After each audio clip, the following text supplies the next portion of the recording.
본 방송에서 제공하는 투자 정보는 투자 판단에 대한 조언입니다. 방송에서 제공하는 주식의 가치, 가격 상승 및 하락에 대해서는 방송사에서 보장하지 않습니다. 실시간 정보 브리핑입니다. 골드만삭스 미국 올해 금리 인하 전망 4회에서 3회로 수정. 미국 투자은행 골드만삭스가 연준의 올해 금리 인하 전망 횟수를 종전 4회에서 3회로 수정했습니다.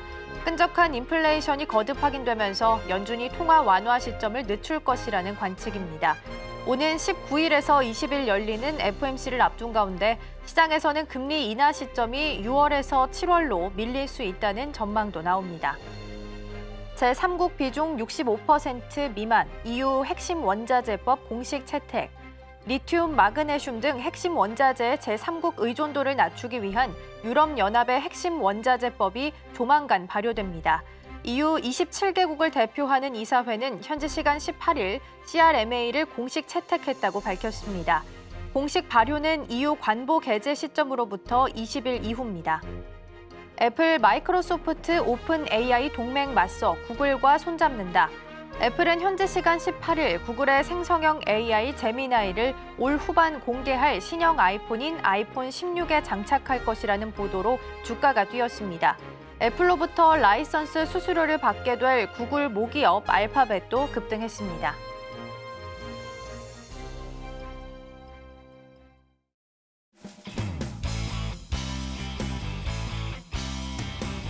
시청자 여러분 안녕하십니까? 깊이 있는 인사이트로 여러분들의 투자를 잘 이끌겠습니다. 저는 강관우입니다. 미국에서 최근에 인플레이션 압력이 있습니다. 그래서 금리 인하 전망이 조금씩 후퇴함에도 불구하고 어제 간밤 미국 시장 기술주 상승에 모든 3대 지수 상승 마감했습니다. 특히 엔비디아 장중에 920달러 선까지 치솟았다가 885달러 선에서 이제 마감을 했습니다만 어쨌든 강세 마감을 했고요. 애플이 제미나이 AI를 아이폰에 탑재한다는 소식에 알파벳 주가 4.6%나 올랐습니다. 그리고 주력 모델의 Y 가격을 4월부터 좀 올린다는 소식에 테슬라도 6% 올랐죠. 그래서 전반적으로 기술주가 상당한 강세를 보였다 이렇게 보시면 됩니다. 어제 우리 시장이 미국 시장에 좀 선행시장 역할을 했는지도 모르겠습니다. 어제 코스피 외국인들이 밸류업 프로그램에 대한 실망 매물 많이 내놓았음에도 불구하고 0.7% 정도 올랐고요. 코스닥도 1.6%나 이렇게 많이 올랐습니다. 오늘도 우리 시장 흥미진진합니다. 저희 증시8과 함께 하시면서 알찬 정보 인사이트 많이 챙기시길 바라겠고요. 지금부터 강권의 증시8 시작합니다.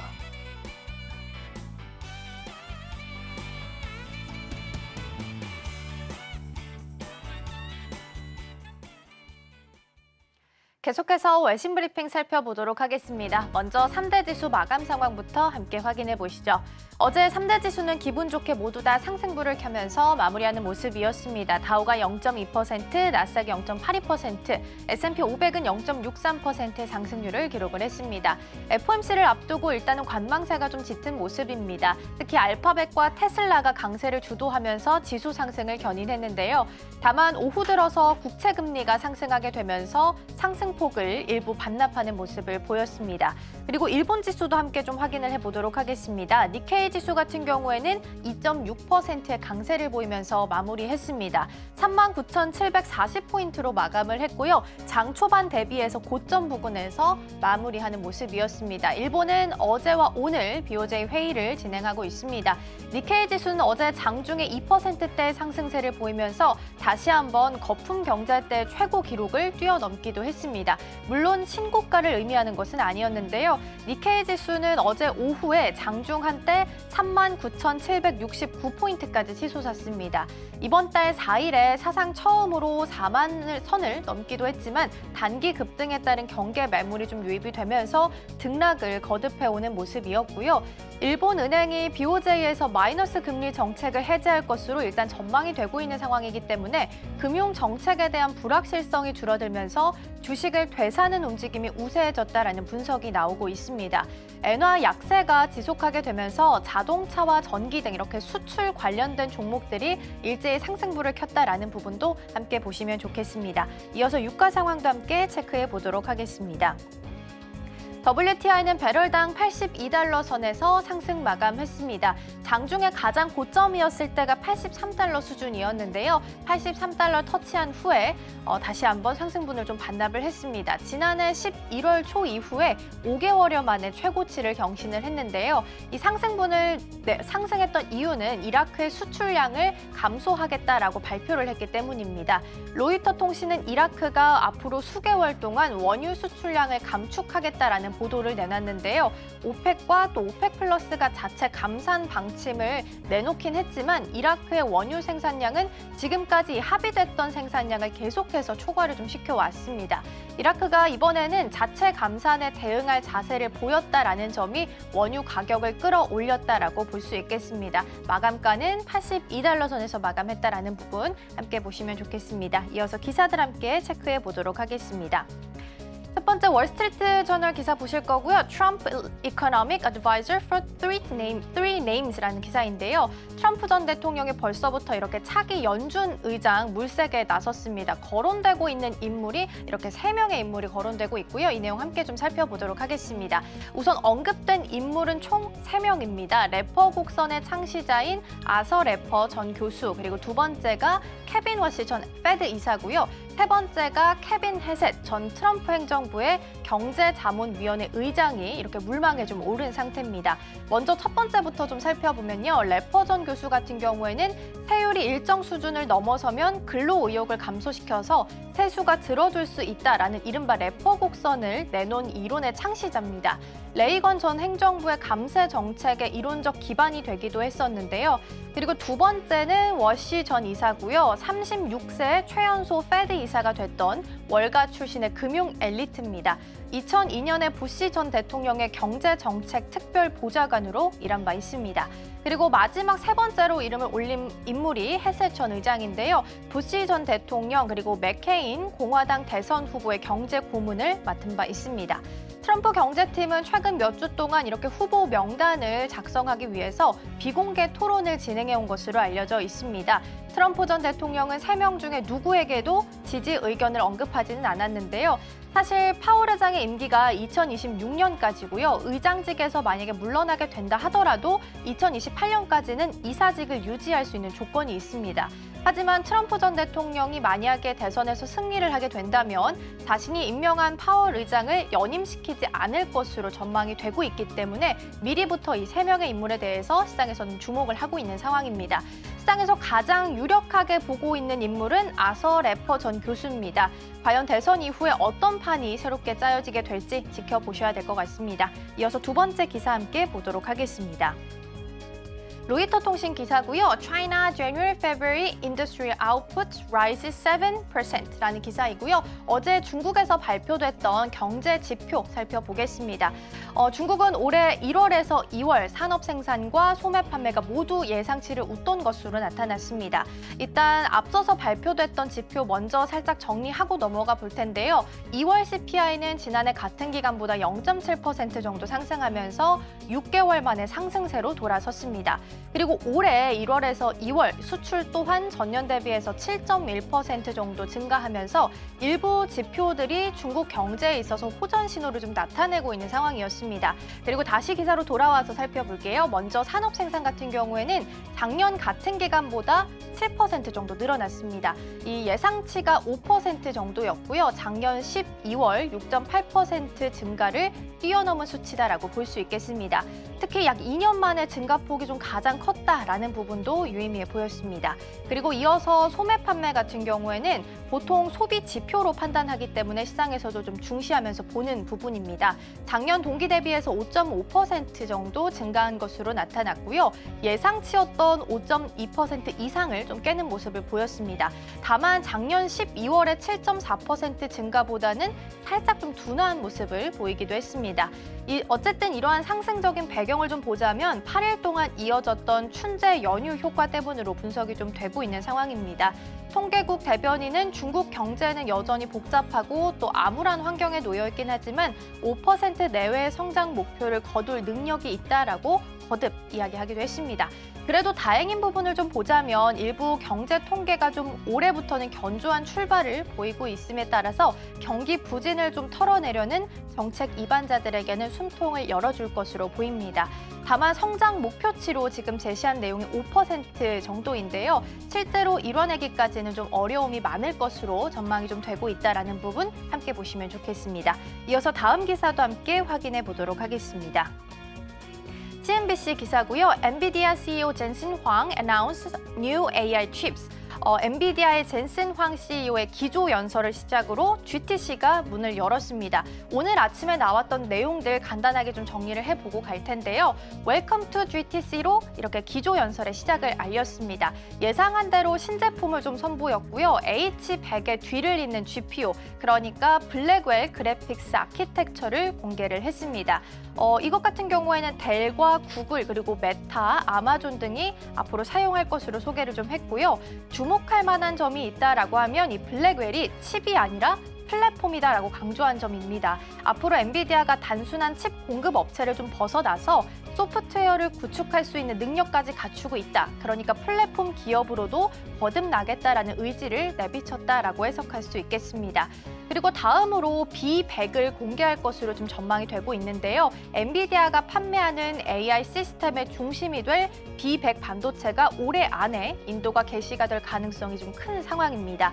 엔비디아는 이날 오전장에서는 4% 정도 급등을 했습니다. 다만 오후 들어서 이 상승폭을 크게 줄이면서 결국에는 0.7% 수준의 마감가를 보이기도 했는데요. 엔비디아 주가가 갑자기 이렇게 상승폭을 줄였던 이유는 아직 좀 명확하게 밝혀지진 않고 있지만 젠슨 황 CEO가 기조 연설에서 결정적인 한방을 제시하지 못했기 때문으로 풀이가 되고 있습니다.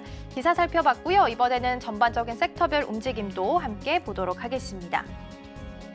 기술주를 중심으로 상승부를 켰다라는 부분 보시면 좋겠고요. 앞서서 언급했다시피 엔비디아는 장 중에는 4%대 상승률을 기록했지만 상승분을 많이 반납한 채 0.7% 강보합 수준에 마감을 했다라는 부분 함께 보시면 좋겠습니다. 이어서 애플 함께 보도록 하겠습니다. 전일장에서 0.64% 상승률을 기록했습니다. 애플이 구글의 AI 엔진 제미나이를 아이폰에 적용하기 위해서 논의 중이다라는 보도가 나왔는데요. AI 개발에 좀 뒤처졌다라는 평가를 그동안 받아왔던 애플이 주요 AI 회사들과 이렇게 파트너십을 통해서 위기를 타개해 나갈 수 있을지 좀 주목이 되고 있는 상황입니다. 애플은 올해 출시할 운영체제인 iOS 18에 이 생성형 AI를 도입할 전망이고요. 보도에 따르면 애플은 구글뿐만 아니라 오픈 AI와도 이렇게 비슷한 내용을 논의하면서 협력사를 물색 중인 것으로 알려져 있습니다. 다만 애플은 세계 개발자 회의가 열리는 오는 6월까지 일단 어떤 계약도 발표하지 않을 것이다라고 전망되고 있으니까요. 이 부분은 함께 확인하시면 좋겠습니다. 이어서 TSMC 보도록 하겠습니다. 전일장에서 0.25%의 하락률을 기록을 했습니다. 세계 최대 파운드리 업체인 대만 TSMC가 첨단 패키징 공정을 일본에서도 도입하는 방안을 검토하고 있습니다. TSMC가 일본에 있는 구마모토현에서 반도체 공장을 세운 데 이어서 이제는 첨단 기술 활용까지 함께 나서게 되면서 일본의 반도체 부활 전략에 탄력을 받게 됐습니다. TSMC의 첨단 패키지 공정이 바로 칩온 웨이퍼 온 서브스트레이트인데요. 이 칩을 서로 쌓아서 처리 능력을 높이는 동시에 공간도 절약을 하고 전력 소비도 줄이는 고정밀 기술이다라고 볼 수 있겠습니다. 엔비디아의 첨단 AI 가속기인 H100도 이 공정으로 같이 좀 생산을 하고 있는 건데요. TSMC가 이 과정을 만약에 일본에도 도입을 할 경우에는 일본이 가지고 있는 반도체 로드맵에도 큰 도움이 될 수 있을 것이다라는 전망이 나오고 있습니다. 이어서 다음 종목도 보겠습니다. 이번에는 이항이라는 종목 보겠습니다. 일단 0.85% 정규장에서는 강보합 수준의 마무리를 했습니다. 중국의 드론 업체인데요. 이항이 자사 드론 택시의 온라인 판매를 시작을 했습니다. 중국의 대표 온라인 쇼핑몰인 타오바오에는 이 모델이 239만 위안, 하나로는 약 4억 4천만 원으로 현재 올라와 있는데요. 이번 제품은 조종사 없이 승객을 태운 채 수직으로 뜨고 내릴 수 있는 전기 수직 이착륙기입니다. 승객 2명 또는 260kg의 화물을 운반할 수 있는 것으로 알려져 있고요. 이 항은 안전비행을 42,000회 이상 완료했다라면서 오작동에 대비한 비상착륙 장치나 낙하산도 함께 갖추고 있다라면서 좀 안정성을 강조를 하고 있습니다. 다만 아직 시장에서는 우려 섞인 목소리가 많이 나오고 있습니다. 그렇기 때문에 그렇지만 그럼에도 불구하고 드론 시장도 본격적으로 개화를 좀 준비하고 있는 만큼 관련주들의 흐름도 함께 보시면 좋겠습니다. 새로운 소식이 나왔음에도 불구하고 이 양은 강보합 수준에서 마무리했고요. 애프터마켓에서 1%대 상승률 기록하고 있다는 부분 함께 보시면 좋겠습니다. 이어서 오픈 AI 관련 소식 보겠습니다. 지수는 마이크로소프트와 함께 보겠습니다. 전일장에서 0.22%의 상승률을 기록을 했습니다. 오픈 AI CEO인 샘 올트먼이 AI 반도체 회사 설립을 위해서 다방면에서 지금 자금 유치를 모색 중인데요. 이런 가운데 아랍에미리트 투자 회사와도 논의를 진행 중인 것으로 전해졌습니다. 아랍에미리트의 정부 자금으로 조성된 신생 투자 업체 MGX가 오픈 AI와 이 투자안에 대해서 논의 중인 것으로 알려져 있고요. 오픈 AI는 지난 2022년에 챗 GPT를 출시한 이후에 매출이 급증하긴 했지만 AI 모델을 구축시키고 또 훈련시키는 데 있어서 소요되는 비용이 커서 여전히 좀 적자인 상태입니다. AI 인프라 구축을 위해서는 향후 수년간 적게는 수천억 달러에서 또 많게는 7조 달러까지 들 것으로 추산이 되고 있습니다. 그렇기 때문에 실제 투자금을 받게 된다면 이 재정 어려움에 있어서도 숨통이 트일 전망이다라는 부분 함께 보시면 좋겠습니다. 지금까지 외신 브리핑이었습니다.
전문가들은 장 시작 전 어떤 이슈를 가장 눈여겨볼까요? 오늘의 일면에서 함께 살펴보도록 하겠습니다. 먼저 오늘의 주제, 미중 갈등 반사 이익, 조선주 상승세 이어갈까 함께 살펴보도록 하겠습니다.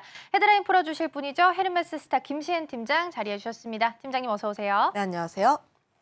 미중 갈등이 이제 바이오 넘어서서 이제 조선주 이야기도 나오고 있습니다. 상승세 계속해서 이어갈 수 있을까요? 네, 아무래도 조선 같은 경우에 펀더멘털 자체도 굉장히 좋았는데 최근 들어서 나와주고 있는 내용이 미중 간의 갈등이라는 거죠. 최근 시장에서 가장 큰 화제가 저PBR이라든지 혹은 AI 그리고 미중 간의 갈등입니다. 특히 미중 간의 갈등 내용들이 계속해서 부각이 되면서 그 바람이 계속 불어오고 있다라고 보시면 좋을 것 같은데 아무래도 지금 미국 같은 경우에는 대선을 앞두고 있죠. 그리고 중국 간에 계속해서 좀 견제 가능성이 굉장히 크다 보니까 관련했을 때 미국 대선이 끝난 11월 전까지는 관련 내용이 조금 더 부각이 될 가능성이 굉장히 높다. 그러면 미중 간의 갈등 내용이 나올 때마다 그동안은 반도체라든지 바이오 섹터가 많이 부각이 되었다면 이제는 조선주로도 한번 관심 있게 볼 필요가 있지 않을까 싶은데요. 관련했을 때 우선 내용은 이렇습니다. 미국 5개의 노조가 중국 조선에 대해서 규제 요청을 했습니다. 그 이유가 아무래도 전 세계 선박 발주량이라든지 점유율을 보게 되면 중국이 1등이에요. 약 50% 정도 점유율을 차지하고 있는데 그동안 중국 정부가 굉장히 큰 자본을 풀어 넣음으로써 시장 점유율을 굉장히 높이고 그리고 가격을 인하하면서 관련했을 때 미국 해운사와 선박을 차별한다라는 청원의 내용이 접수가 되었습니다. 그 부분에서 45일 이내에 조사 여부를 발표를 해야 하는데 아무래도 바이든 정부 같은 경우에는 대선을 앞두고 지지율을 위해서 조사를 착수할 가능성이 굉장히 높다라고 보여지고 있고요. 그러면 만약에 중국 조선사를 규제를 진행하게 된다면 관련했을 때 상대적으로 점유율 2위인 우리나라가 수혜를 받을 가능성이 크다. 이런 논리가 나와주고 있긴 한데 관련했을 때 실제 수혜 여부는 조금 더 따져봐야 할 것 같습니다. 아무래도 조선 쪽에 봤을 때 우리나라 수주 도크가 굉장히 목 끝까지 차 있어요. 목 끝까지 차 있다 보니까 중국에 대한 수주가 너무 온다고 하더라도 좀 제한적으로 보여지고 있고 특히 미국 선주 같은 경우는 수주를 받는 전체 물량 대비했을 때 영향력이 굉장히 적은 편입니다. 그런 면에서 보게 되었을 때 미중 간의 갈등으로 조선사가 크게 수혜를 볼 것으로 보이진 않으나 센티멘탈 측면에서는 굉장히 긍정적이고 좀 영향력이 큰 뉴스가 나왔다라고 보시면 좋을 것 같아요. 그 부분에서 조금 더 연결지어서 보게 되면 최근 나왔던 조선주의 뉴스가 미국 해군선 장관이 국내 조선소를 방한했다라는 내용입니다. 해군선 장관이란 분이 굉장히 높은 고위 임원분이잖아요. 장관이다 보니까. 그런데 우리나라에 방문을 했고 그리고 이분이 미국으로 HD와 그리고 하나 부회장을 초청을 했습니다. 미국으로 또 부른 거죠. 그러면 이제 주요 고위직 임원분들이 한국으로 오고 미국으로 갔다는 것을 보면 앞으로 MRO 시장에 대한 뭔가 사업이 진행이 되겠구나라는 내용으로 연결되기 때문에 관련했을 때 현재 조선사 지금 배 열심히 잘 만들고 있는 것도 아는데 관련했을 때 MRO 시장에 대해서 특히 미국 쪽에 대해서 좀 더 기대감을 가져볼 수 있는 구간. 그런데 우리가 내용을 좀 더 살펴보면 미국 MRO 사업에만 연평균 20조 원 이상의 예산이 집행이 되다 보니까 확실히 돈 규모가 굉장히 큰 규모입니다. 그런 면에서 보면 앞으로의 성장 캐파는 충분히 남아있다라는 측면에서 보게 되었을 때 여전히 조선주는 저평가 국면에 들어있다라고 보시면 좋을 것 같아요. 네, 그동안은 미중 갈등 이야기가 나오면 보통 히토류, 반도체, 그리고 최근 들어서는 바이오까지 좀 살펴봤는데 이젠 조선주까지 함께 좀 포함을 해서 볼 필요가 있어 보입니다. 특히나 대선이 또 11월에 예정이 되어 있기 때문에 그 전에 또 한번 다시 부각될 수 있다라는 부분도 언급을 해주셨습니다. 그렇다면 조선주 이렇게 긍정적인 이야기 많이 나오니까 투자를 하기 위해서 투자 키워드를 좀 잡아봐야 될 것 같아요. 어떻게 좀 잡으면 좋을까요? 최근 들어서 뉴스들이 좀 내용을 자극적으로 뽑긴 하더라고요. 관련했을 때 미중 간 갈등으로 수혜를 받는다, 반도체에 이어서 조선이 수혜를 받느냐 이런 내용도 나와주고 있긴 한데 저는 조선주 본질에 조금 더 집중해 볼 필요가 있지 않을까 싶습니다. 제2의 전성기가 시작될까라는 키워드로 좀 갖고 왔는데 관련했을 때 조선 섹터 굉장히 지표가 잘 나와주고 있어요. 실적도 그렇고 신조성과 지수도 그렇고 굉장히 잘 나오고 있음에도 불구하고 주가의 흐름 자체는 최근 들어서 이제 바닥을 막 올라가고 있는 추세다라고 보시면 좋을 것 같습니다. 그 부분에서 보게 되었을 때 저평가된 이유로 아무래도 실적 확인에 대한 내용을 좀 많이 꼽고 있는데 그동안 2000년대 초반 슈퍼사이클에는 수주를 받고 그리고 주가가 움직이는 모습을 보여줬고 2010년대에는 아무래도 학습 효과라는 게 있으니까 수주를 받기 전에 주가가 먼저 움직였습니다. 그리고 2010년부터 20년대까지는 조선사가 굉장히 어려웠던 시기죠.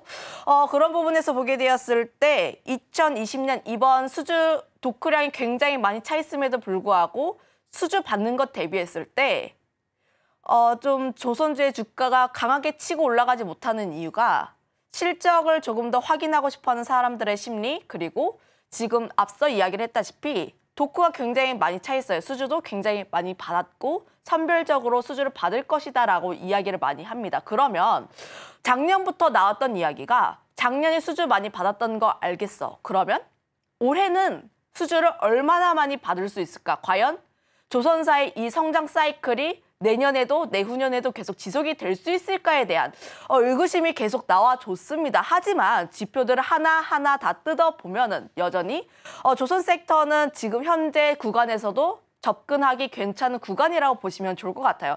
우선 신조성과 지수부터 말씀드릴게요. 4년 동안 계속 상승 추세를 이어가고 있고요. 중고선가 지수도 최근 들어서 상승폭이 굉장히 가파릅니다. 물론 1월 달부터 좀 큰 폭의 기울기가 나와주긴 했는데 생각을 해보면 우리가 차를 살 때도 신차 가격 오르는 거 알겠는데 중고차가 오를 때는 그때 사람들이 차를 사고 싶어서 미칠 때 특히 뭐 자동차, 차량용 반도체 공급 부족에 대한 내용이 나왔을 때 중고차 가격이 큰 폭의 상승세가 나오는데 그때는 사람들의 수요가 굉장히 많이 올라와 있을 때예요. 그런 부분에서 보면 여전히 선박에 대한 수요는 굉장히 강하게 나와주고 있다라고 보시면 좋을 것 같고 중고선가 지수 그러니까 그 클락슨 신조선가 지수를 책정하는 기준이 굉장히 다양한데 과거에는 컨테이너선 때문에 올라갔다면 이제는 벌크선과 탱커선 때문에 가격은 추가적으로 더 오를 가능성이 굉장히 높다라고 보여지고 있어요. 그러면 현재 신조선가 지수가 추가적으로 더 오를 가능성이 굉장히 높다 보니까 관련했을 때 우리나라의 신조선가 지수, 우리나라의 조선사 같은 경우는 신조선가 지수에 함께 연동되는 경향이 많다 보니 그런 부분에서 굉장히 긍정적이다라고 보시면 좋을 것 같고 앞서 수주에 대한 우려를 말씀드렸는데 그 부분에서도 연초부터 수주 소식 굉장히 잘 나왔습니다.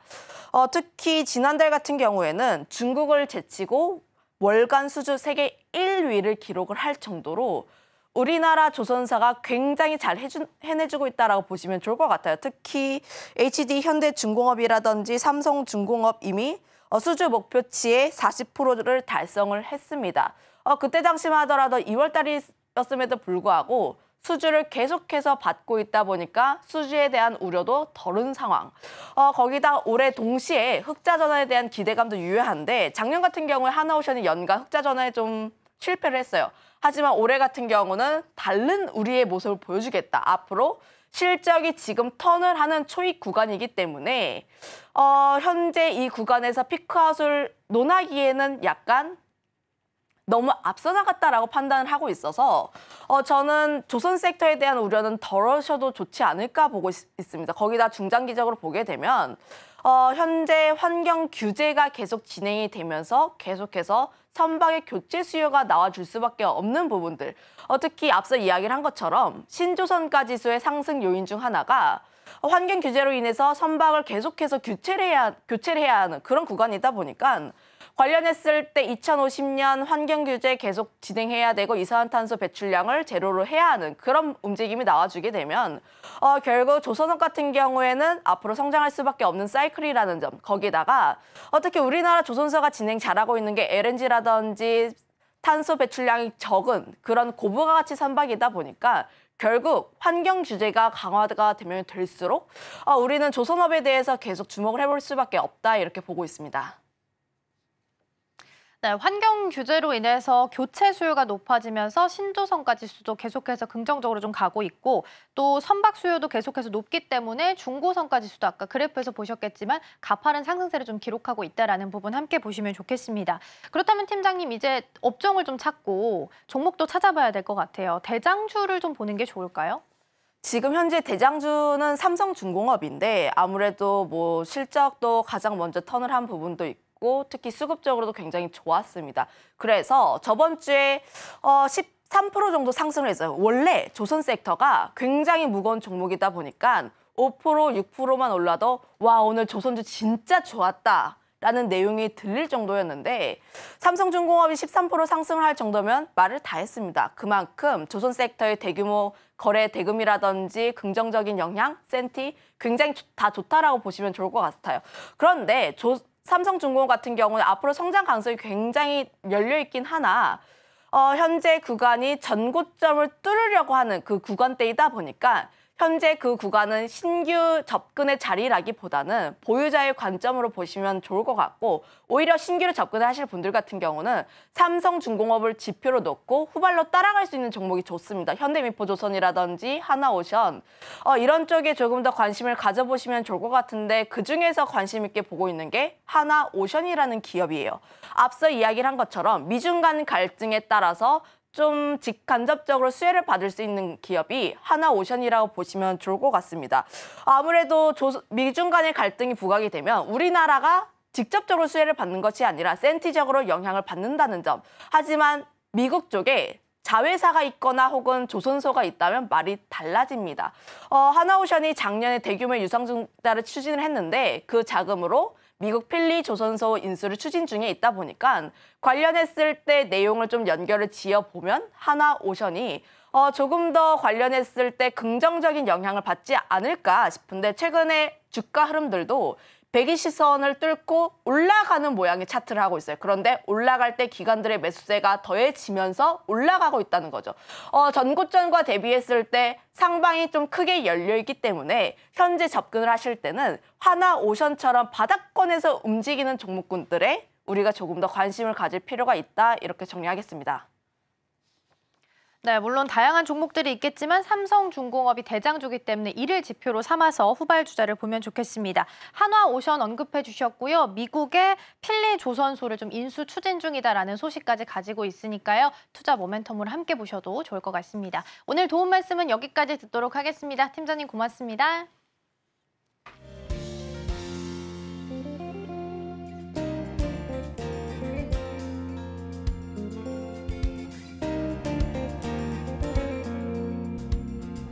네, 개장하기 전 어제의 장을 돌아보고 다시 한번 정리해보는 시간 가져보겠습니다. 시간 외 급등 급락 종목들 살펴볼 거고요. 시간 외 시간입니다. 오늘 도움 말씀에는 지니 인베스트먼트 정선우 대표 화상으로 연결되어 있습니다. 대표님 안녕하세요.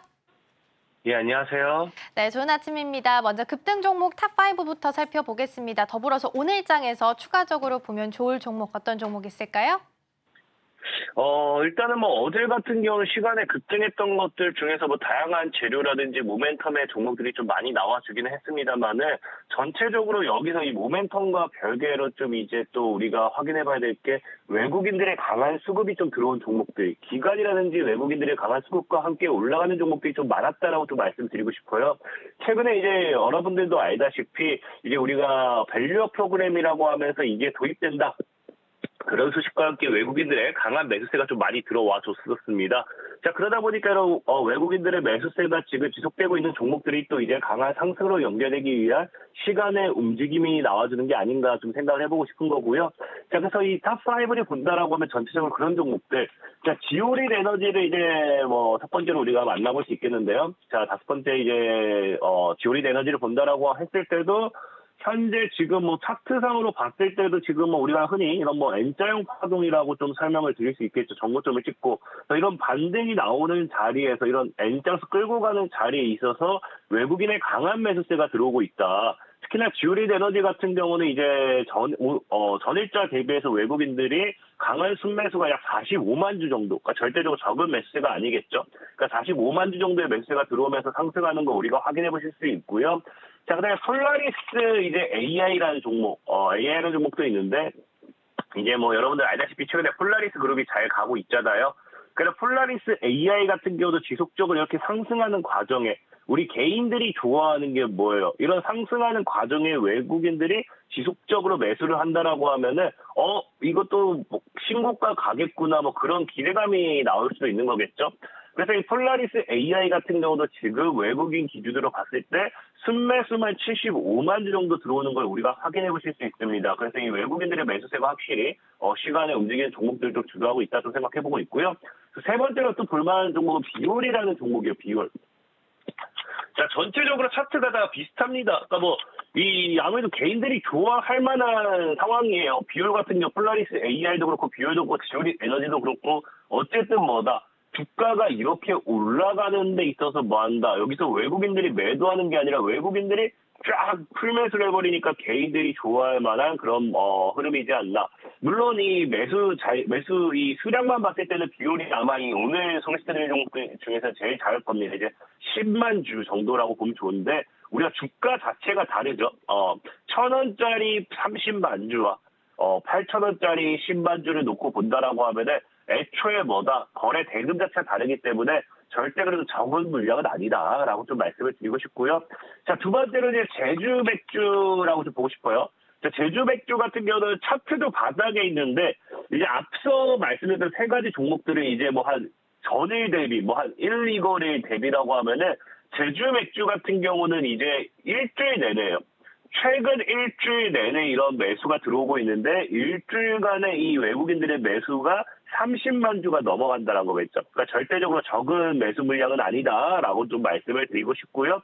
자, 그리고 이제 마지막으로 GST라는 종목 볼 수 있겠는데, 자, GST 같은 경우 사실상에 이거 외국인은 아닙니다. 외국인은 아니고 지금 이 기관, 우리 그래도 뭐 개인만 아니면 되죠. 늘 고점에서 개인만 사고 있으면은 이거는 개미들만 모여 있다 해서 사람들이 리스크라고 하지만 GST 같은 경우 기관이 그래도 뭐한다. 최근에 38만 주 정도 가격화 순매수를 진행하고 있다라고 좀 보시면 좋습니다. 그래서 오늘 일단 소개시켜드리고 싶은 종목은 오늘 여기서 제일 집중해서 좋은 거는 전 제주 맥주를 이야기하고 싶어요. 그러니까 제주 맥주를 이야기하고 싶은 게 뭐냐고 하면은 우리 차트가 지금 이렇게 봐도 완전 바닥에 있습니다. 앞서 이제 다른 4개는 어떤 느낌이냐? 이렇게 와서 이미 여기서 뭐하고 있다. 이 구간에서 외국인들의 또 강한 매수세가 들어오고 있으니까 언제든지 이것이 이제 물량을 넘기는 그런 파동이 나와줘도 우리가 이상하게 생각할 수는 할 게 없습니다. 제주 맥주 같은 경우는 뭐다? 아직 오르지 않은 바닥에서 이제 하방 추세 끝나고 이제 돌리는 자리에서 이제 올라가고 있는데 뭐하고 있다. 아까 했다시피 일주일 내에 이 구간에서 올리는 물량 자체가 누구다? 외국인이라고 하면은 이 외국인 물량을 수익 실현하기 위해서라도 조금 더 주가 상승으로 연결되지 않을까 좀 생각해 보기 때문에 저는 오늘 이 시간의 움직임 종목 중에는 제주 맥주를 좀 눈여겨보셨으면 좋겠습니다. 네, 먼저 급등 살펴봤습니다. 탑5 종목들 모두 또 외국인의 강한 수급이 들어온 쪽으로 이름을 좀 올렸고요. 제주 맥주 또한 마찬가지였습니다. 일주일 내내 외국인의 매수가 좀 들어오고 있다라는 부분, 그리고 차트상으로 봤을 때도 바닥에 위치하고 있기 때문에 이 또한 좀 장점이 되지 않을까 싶습니다. 오늘 장에서 제주 맥주 추가로 함께 좀 더 보시면 좋을 것 같습니다. 반대로 급락했던 종목들 보겠습니다. 탑5 종목과 오늘 장에서 유의해서 볼 종목 어떤 종목 있을까요? 늘 말하지만 비슷한 것 같아요. 지금 시장이 전체적인 어찌됐든지 하락에 대한 부분도 우리가 리스크 관리를 해야 되다 보니까 저항 구간에서 맞는 이 악성 매물이 출해되는 부분이 좀 있는 것 같습니다. 그래서 탑5를 본다라고 하면은 소니드라는 종목. 소니드 같은 경우도 보면은 소니드는 사실 저항이라기보다는 우리가 뭐 월봉, 주봉, 일봉 봤을 때 아직 뭐 바닥이라고 생각은 해요. 근데 문제는 어젯장에 상한가를 갔다가 무너졌죠. 그러니까 상한가를 실패해버리니까 뭐가 나오느냐? 이 상한가, 그러니까 상따라고 합니다, 흔히. 우리가 상한가 따라잡는 이런 단타 물량이 들어왔다가 나가는 그런 이 악성 매물의 출해가 나와준 게 아닌가 좀 생각을 해볼 수 있겠고요. 자, 그리고 이제 네 번째로는 이제 HB 테크놀로지라는 종목이 있어요. 자, HB 테크놀로지 같은 경우는 또 이제 최근에 외부 감사로 인한 매출액 정정이 이제 일어났는데 그게 이제 이 적자로 전환했어요. 그러니까 그전에는 감사 보고서를 봤을 때는 흑자였던 기업이 이제 감사를 다시 외부에서 이제 선임해서 이제 진행을 하니까 매출액이 적자로 전환됐다. 그럼 좀 아무래도 리스크가 있을 수 있겠죠. 자, 그러다 보니까 역시나 뭐한다? 악성 매물 출해, 공포감에 나오는 악성 매물이라 보시면 좋습니다. 자, 세 번째로는 이제 3S라는 종목이 있어요. 3S. 자, 3S 같은 경우도 보시면 아시겠지만 전체적으로 비슷해. 이제 우리가 이런 이 저항 구간이라고 하죠. 차트에 지금 보시면 아시겠지만 이제 전체적으로 이 자리가 강한 저항대입니다. 저항 돌파 실패, 돌파나 싶었더니 지켜주는 건 실패, 저항이죠. 그러니까 저항 구간에서의 악성 매물이 출해되는 모습들 우리가 충분히 확인해 보실 수 있다라고 좀 말씀드리고 싶고요. 자, 이제 아진 엑스텍 같은 기업도 있습니다. 아진 엑스텍 같은 경우도 사실 뭐 지금 일봉, 주봉, 월봉 전체적으로 나쁘진 않은데 이런 악성 매물이 나올 수밖에 없는 구간은 내나 어쨌든 아까 얘기했다시피 이런 구간대가 다 저항이겠죠. 그러니까 이런 저항 자리에서 오히려 이런 강한 상승이 이런 시간에 나와주지 못한다라고 하면은 또 저항 맞고 빠지는 경우가 또 존재하기 때문에 역시나 리스크 관리라고 보시면 좋을 것 같습니다. 그래서 악성 매물의 출에 나와주는 구간이 아닌가 좀 생각을 해보고 있고요. SG 같은 경우도 지금 이제 전체적으로 보면 아시겠지만 최근에 급등도 많이 나오긴 했어요. 급등이 나오다 보니까 거기에 따른 조정이다 생각해볼 수도 있겠지만 지금 보면 전체적으로 또 역시나 뭐다? 해당 구간대가 과거에 지켜줘야 될 자리가 저항이 되고요. 저항이 되고 그래서 저항이 되는 구간대인 거 확인해 보실 수 있습니다. 그래서 저항에 따른 악성 매물 출해가 나와주고 있다 좀 설명을 드리고 싶고 오늘 제일 주의 깊게 봐야 될 종목은 SG라는 종목에 대해서 좀 설명을 드리려고 해요. SG 같은 경우는 최근에 일단은 뭐 주의 깊게 봐야 된다는 게 이 종목이라는 악재라기보다는 자, 단기간에 보면 1,000원짜리가 일단은 뭐 거의 3,000원까지 올라간 거죠. 그러니까 약 3배 정도 올랐어요. 3배 정도. 그러니까 3배 정도 오른 종목이기 때문에 빠지게 된다라고 하면 리스크 관리가 굉장히 어려울 수 있어요. 그렇기 때문에 오늘 좀 조심해보면 좋은 종목을 SG라는 종목을 좀 조심해보시라 말씀을 드리겠습니다. 네, 이어서 급락도 살펴봤습니다. 저항 구간을 맞으면서 악성 매물이 출회했거나 혹은 악재를 좀 안고 있는 종목들 위주로 해서 탑5에 이름을 올렸고요. 오늘 장에서 SG 좀 주의해서 보자라고 말씀해 주셨습니다. 재건주로 최근에 좀 맞물리면서 급등세를 보였는데요. 급등을 많이 한 만큼 또 매물 출회가 좀 많이 나올 수 있기 때문에 오늘 장에서도 유의 깊게 보시면 좋겠습니다. 오늘 도움 말씀은 여기까지 듣도록 하겠습니다. 대표님 고맙습니다.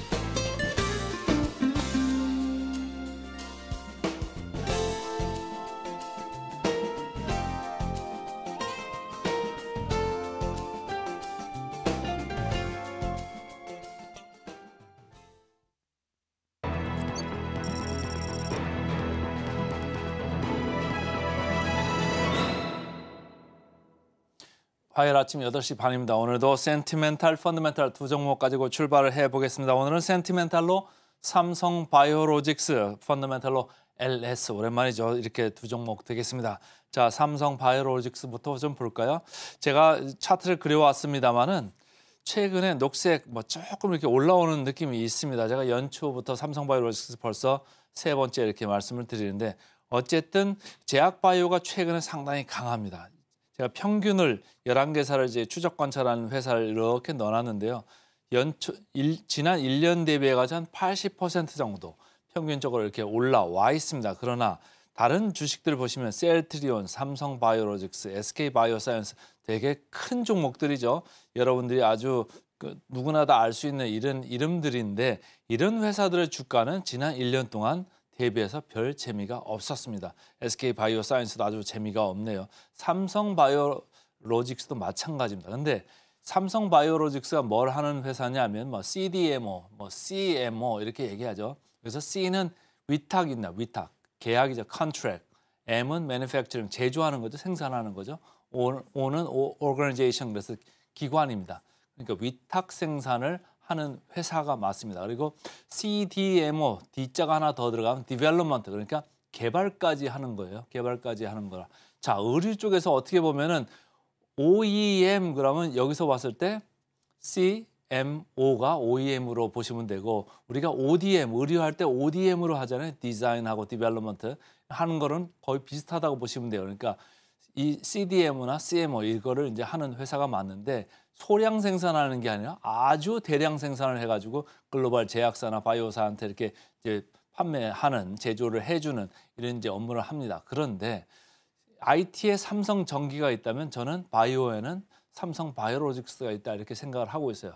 삼성전기 제가 어제도 말씀을 드렸습니다만은 IT 쪽에서 안 만드는 거 없이 이렇게 많이 만들잖아요. 삼성바이오로직스도 마찬가지입니다. 안 만드는 거 없이 다 만들어요. 근데 또 공통점이 뭐 있냐면 주식을 살 때 펀드에서 요새는 펀드들이 패시브 투자라고 해가지고 돈이 들어오면 그냥 기계적으로 이렇게 사는 경향이 좀 있죠. 삼성전기가 IT 쪽에서 그런 대표적인 주식이라고 보면은 제약바이오 쪽에서는 삼성바이오로직스가 그런 대표적으로 기계적으로 사들어가는 그런 주식의 아주 대표적인 주식이다 이렇게 저는 생각을 하고 있습니다. 자, 지난 그 1년간 저점 대비해서 이렇게 보면은 여러분들은 방송에서 알테오젠 얘기 많이 들으셨고 HLB도 시총 3위까지 올라와 있죠. 상당히 높이 올라와 있습니다만은 삼성바이오로직스 상당히 대형주입니다만은 26%밖에 올라오지 않았어요. 그러니까 시장 올라간 것보다도 좀 시원찮게 지금 올라가고 있다. 주가 행보가 상당히 무거웠습니다. 그런데 외국인들이 최근에 조금 분위기가 바뀌는 모습이 나오지. 연 이틀 나왔는데 말이죠. 저 PBR주에 계속 주가를 이제 끌어올리면서 그쪽으로 들어가고 7조, 8조 계속 외국인들이 순매수를 했었는데 최근 이틀 동안 삼성물산 이슈도 있었고 다른 밸류 프로그램에 조금 차질이 있는 거 아니냐. 앞으로 이게 바뀌지 않을 것 같다 이런 생각, 의심들이 좀 늘어나면서 돈들을 좀 빼서 바이오 쪽으로 좀 들어오는 그런 느낌이 있다 이렇게 보시고 앞으로는 성장주 코스닥 쪽으로 그러면 전환을 하는 건가 이런 생각이 들 정도로 조금 변화가 포지션상의 변화가 있다. 그래서 아까 말씀드린 대로 이런 패시브 펀드들이 들어와서 돈을 움직일 때는 그냥 기계적으로 넣는 경향이 많아요. 그래서 그 중에 하나가 대표적인 게 삼성 바이오로직스다. 저는 이렇게 보고서 좀 이해를 하고 있습니다. 자, 주가가 올라오긴 올라왔습니다만 크게는 아니고요. 그 대신 어제 거래가 좀 많이 되고 장중에도 진폭이 상당히 많았죠. 어제 외국인과 기관의 쌍끌이 매수가 이제 들어왔고요. 자, 공매 잔고율 0.3%입니다. 그러니까 이렇게 새로 들어온다, 산다 그러면은 공매가 아니고 진짜로 사는 이런 경향이 있을 수 있다 이렇게 읽으시면 되고 센티멘탈 주식에서 보기 힘든 이게 밸류 역사적 밸류 밴드 하단에 있습니다. 그래서 상당히 지금 뒤쳐져 있고 개인 투자자나 시장의 관심은 조금 중소형주나 좀 가벼운 쪽으로 가 있다. 제약 바이오 안에서도 말이죠. 이렇게 읽으시면 됩니다. 그래서 기계적으로 들어가는 데는 삼성 바이오로직스만큼 큰 것만큼 좋은 게 없다. 이렇게 외국인이나 기관 입장에서는 보시면 되고 포워드 PBR로 봤을 때 5.3배입니다. 그러니까 밸류에이션을 봤으면 낮지는 않아요. 이게 상당히 CMO라는 게 제조를 양산을 많이 해주는 거잖아요. 그러니까 어떻게든지 원가를 좀 낮춰주는 제조 마인드 그런 걸로 보면 5.3배는 낮지 않죠. 다른 것에 SK 하인 바이오사이언스 2.9배보다도 낮지는 않습니다. 어쨌든 목표가는 이렇게 내려오다가 하향세는 일단은 마무리되는데 과연 올라갈지는 좀 지켜봐야 될 것 같고요. 어제는 좀 분위기 좋았습니다만 아직 19%밖에 안 남아 있습니다. 그래서 오늘은 센티멘털로 삼성 바이오로직스부터 먼저 말씀을 드렸습니다. 자, 펀더멘털로 가보겠습니다. 펀더멘털 오늘은 LS입니다. 오랜만에 말씀을 드리죠. 자, 차트를 보시죠. 1년간 그 차트를 보시면 최근에 전력 인프라주 그래가지고 아주 난립니다. HD 현대엘렉트릭, 효성중공업 제가 상당히 반복적으로 몇 번 말씀을 드렸죠. 계속 주가를 이제 저희가 따라왔는데 어쨌든 최근까지 전력 인프라 강세가 있는 가운데 플러스 해가지고 AI 쪽에서도 이제 수요가 훨씬 많아진다 보면은 전력 사용량이 급증할 거다 이런 얘기예요. 구글에서 그냥 여러분들이 단순 검색하시는 거하고 챗GPT나 이런 걸 사용해서 검색할 때 전력 사용량이 다르답니다. 10배 이상 지금 더 전력이 필요하다 이런 얘기들이 있어요. 그렇기 때문에 전력 인프라를 계속 깔아야 되잖아요. 안 그래도 지금 미국 쪽에서 전력 투자 사이클이 계속 지금 선순환되고 호조를 보이고 있어가지고 초고압이나 이쪽 변압기 이쪽 관련되는 회사들 주가가 계속 올라가고 있고 우리나라 주가만 올라가는 게 아니고 다른 나라 일본이나 다른 나라 업체들 주가도 많이 올랐거든요. 그런데 LS나 LS 일렉트릭 이쪽은 조금 다른 얘기입니다. LS 일렉트릭은 이렇게 초고압 이쪽보다는 중저압 이쪽으로 좀 사업 편성이 많이 돼 있고 초고압 쪽은 지금 매출로 봤을 때 3% 내외밖에 안 됩니다. 그러니까 주가가 크게 반응을 안 했었죠. 그리고 지금 말씀드리는 건 LS입니다만은 LS는 LS 전선 이런 게 있습니다. 그러니까 풍력이나 이런 거 할 때 해저 케이블 이런 수요가 있잖아요. LS 전선이라는 자회사에서 하는데 어쨌든 LS는 지주사이기도 하고 복합적인 기업이기 때문에 주가는 최근까지 이 격차를 넓혀왔다 이런 얘기인데 최근에 여기 밑에서 보입니다만 주가가 살짝씩 고개를 들고 있습니다. 물론 이제 LS가 2차 전지 주식하고 같이 가는 경우도 많아요. 그러니까 2차 전지가 최근에 조금 올라온 것도 있고 전력 인프라 관련돼서 핫한 것도 있고 하기 때문에 LS가 지금 고개를 들고 있습니다. DS 투자증권입니다. LS 일렉트릭을 얘기하는 건데요. AI 수혜 예상에 최근에 주가가 많이 급등을 하고 있다. 그래서 아까도 말씀드렸습니다만 AI 쪽의 수요가 있고 기본적으로 미국 전력망 투자 호황 사이클에 지금 들어가 있다. 그거의 수혜를 이제 받는다. 이렇게 보시면 되고 이 회사는 초과업보다는 배전 솔루션 이 강점이 있습니다. 그런 것 때문에 오히려 주가적으로는 조금 열이했죠. 그리고 2차 전지 사업 노출도도 어떤 때는 좋게 반응하고 어떤 때는 낮게 반응하는 그런 회사가 되겠습니다.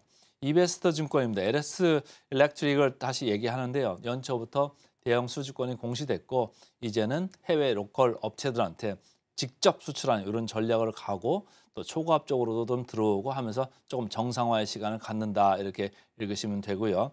LS로 돌아가서 해저 케이블 쪽의 성장성 이렇게 보고 있습니다. 그래서 대만이나 유럽, 북미 쪽에서 계속적으로 수주가 확대되고 플러스해서 배당이나 자사주 소각 기대감 이런 것도 좀 들어와 있습니다. 주가가 최근에 뭐 슬금슬금 오르죠. 기관 외국인들 쌍끌이면서 이틀째 지금 이어지고 있고요.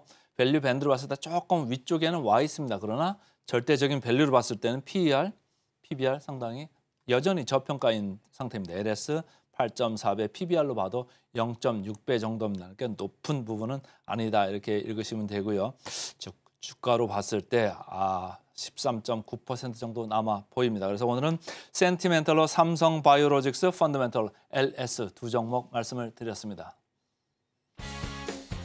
네, 어제 뉴욕 증시는 일제히 상승 마감했습니다. 그리고 오늘의 일면에서는 미중 갈등으로 반사 이익을 받는 조선주 계속해서 상승세 이어갈 수 있을지 함께 살펴봤고요. 센티멘탈 종목으로는 삼성 바이오로직스 그리고 펀더멘탈 종목으로는 LS 함께 살펴봤습니다. 네, 저희가 방송 중에 제공해드린 정보는 투자 판단을 위한 조언일 뿐 해당 종목의 가치와 수익률은 보장하지 않습니다. 저희는 증시 9로 돌아오도록 하겠습니다. 시청해주신 여러분 고맙습니다.